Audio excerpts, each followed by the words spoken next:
shortly after you released your results, which found that people who rely on Facebook for information have substantially lower vaccination rates than those who rely on other sources.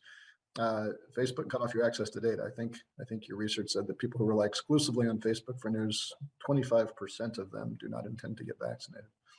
Now I understand, and I appreciate in your text, I think you said Facebook is using privacy as a pretext to squelch research that it considers inconvenient. And that, I worry sometimes that sounds like, well, we don't do some research. How much does that really matter?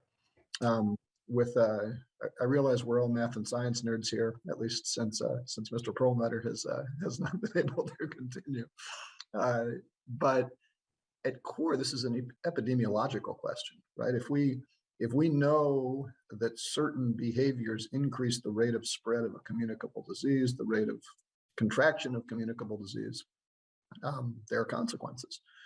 And you do epidemiology right, people live. You do it wrong, people die.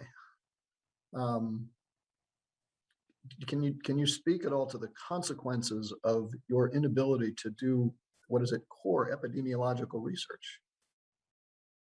Yeah, I think you're right.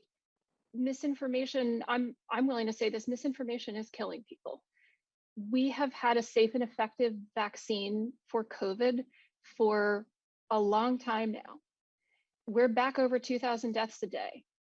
Facebook is not the only reason this is happening, but it's certainly contributing because of exactly that study you cite and that I personally keep in mind. Right now, there is vaccine misinformation that is widespread and easily available on Facebook. I know this because I have colleagues who still do have access to Facebook who find it and try to report it every day. And it's really, really hard for those folks because they do not feel like the platforms are their allies in this.